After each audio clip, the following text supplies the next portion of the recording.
Hey, what's up, everybody? BDF 44 coming at you with another video. Alright, so I figured I'd do a therapy session. But, interestingly enough, I don't really want to talk about anything that I got going on. I kind of want to react to things, and sometimes I do that in therapy sessions, if you notice.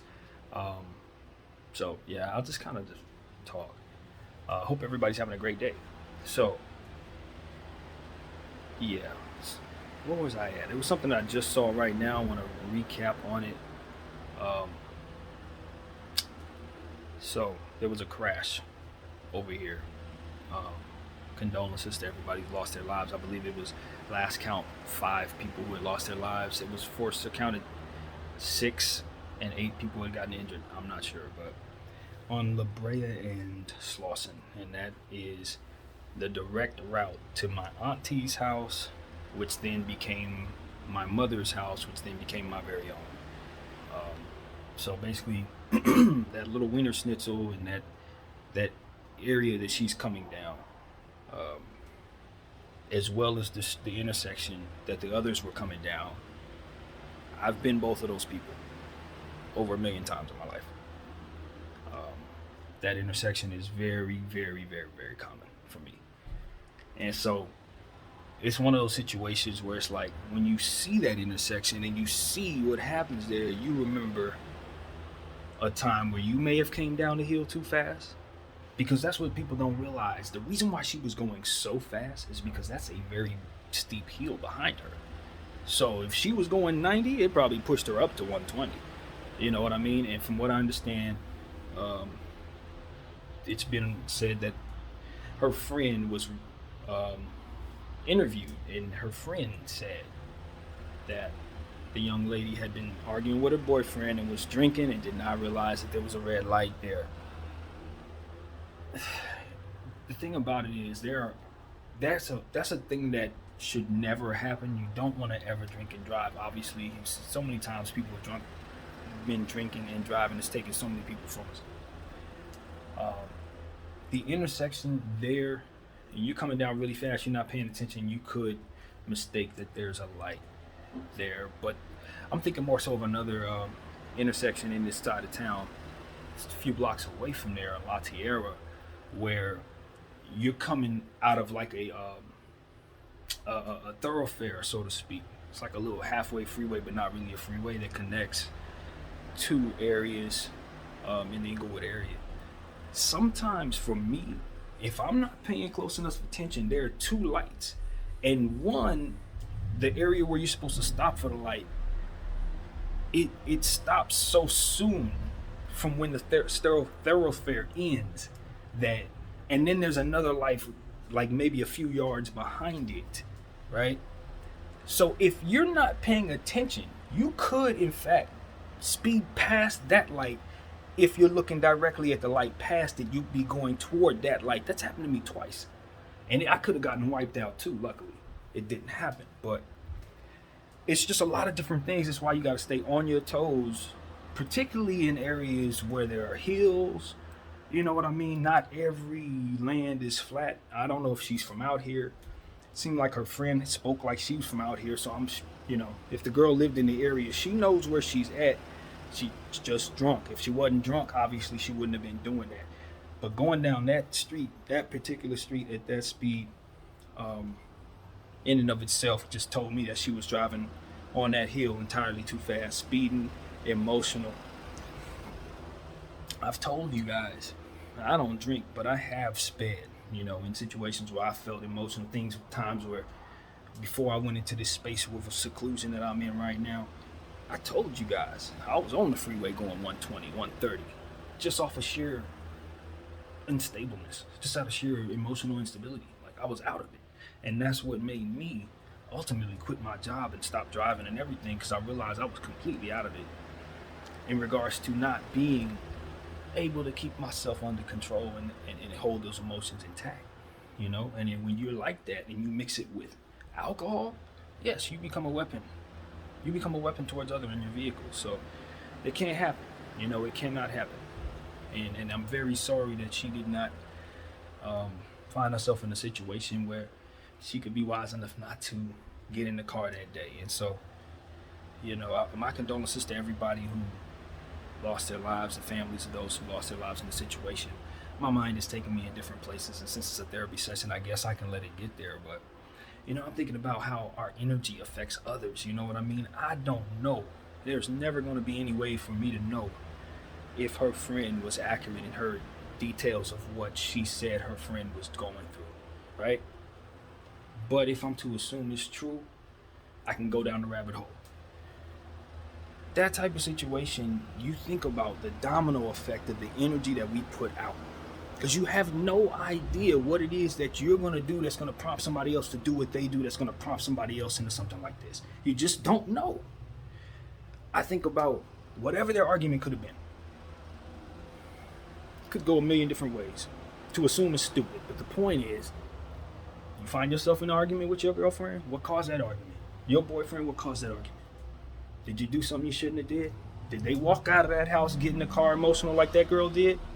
Whatever you did, or whatever you didn't do, or whatever caused that, was the domino effect that ultimately could have led to any number of outcomes. But that's the point of me trying to control my energy, of me trying to meditate, of me doing these therapy sessions, of me this, that, and the third, of me praying in the way that I do, because I don't know what my energy can do. I don't know what lashing out at you is going to prompt you to do. If that's the straw that's going to break the camel's back and force you to do somewhere and do something, I can't control that. But what I can see is that different things lead to different things. And if somebody's thinking like I'm thinking right now, and they're saying, I'm not going to lash out that way. I'm not going to go down that street to go cheat. I'm not going to put that number in my phone. I'm not going to holler at that person behind her back. These type of things don't lead to her being emotional, getting in that car, or whatever happens after that.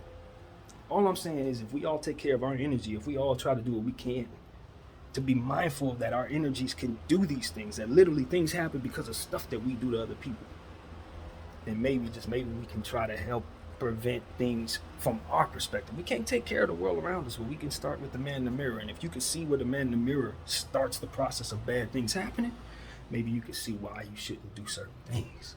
Maybe you can see the fruit and maybe just not using your power a certain way.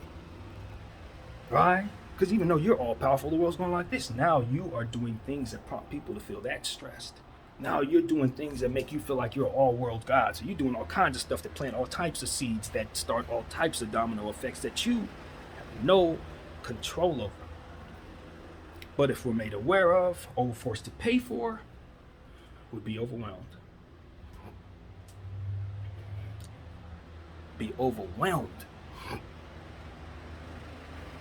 And so if somebody, anybody, myself even, can just think about that and convey it to the world and have it be received in such a way, maybe we'll all look inside of ourselves and try our best to be the best we can be, particularly with our energy and how we forgive, how we receive trauma, how we receive whatever, how we handle trauma, how we handle our vices, the choices we make, and how they could affect so many different things that are not so damn good, to say the least. Some things cannot be preventable. Like I said, we can't change the world. But we all have the ability to start the domino effect of something with our energy. Let that be good. I had a situation where I was talking to two different friends at the same time. And I had the contrast available to me, and I think that was the purpose of it, so that I can convey it to you and think about it at times as well. One friend was telling me that my situation was bad, and that no woman would want to be in the situation with me. The other friend was telling me to get up, that friend believed in me, and that even though my situation was bad, I can pull myself together and get out of this situation and make myself worthy of being in a situation where a woman would want to be in my presence in situations. Same message, conveyed differently. I received both. One made me feel pretty bad about myself, and if I took it the wrong way, would further spiral me into feeling like I don't want to do nothing at all. The other I received in such a way that made me feel great, made me feel powerful, made me feel like I can take that and use it to better myself. Same message. And mind you, both of these people care about me. They wanted to inspire me just the same. That's what I was smart enough to know. The offender and the kind person both want the same thing. But because of how it was said, because of how I received it, it could have prompted me to use my energy in different ways. Now, if I only listened to the friend that was telling me the harsh way, depending on my mindset, all right, because not everything works for everybody, depending on my mindset, I might take that and run with it and be cool with it. So I might take that and be hurt and lay down. I might take that and be motivated by it, try to prove her wrong. But the point is, she didn't know what she could do with that energy. She just gave it to me and left it alone. Good energy does not have that many variables to it. Either you're going to embrace it or you're going to ignore it. It's not going to prompt you to be worse. There's something seriously wrong with you if somebody encouraging you to be better prompts you into some type of anger or some type of depression. That's when things are out of control, I'd imagine. But otherwise, criticism that's constructive, has the presence of peace, is always going to be received better than critical, hardcore, that's only custom for certain people. Harsh, blunt, only custom for certain minds.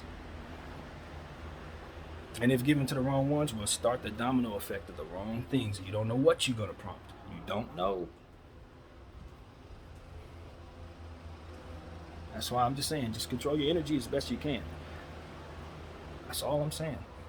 And do not lose sight of what the consequences of getting out of hand are.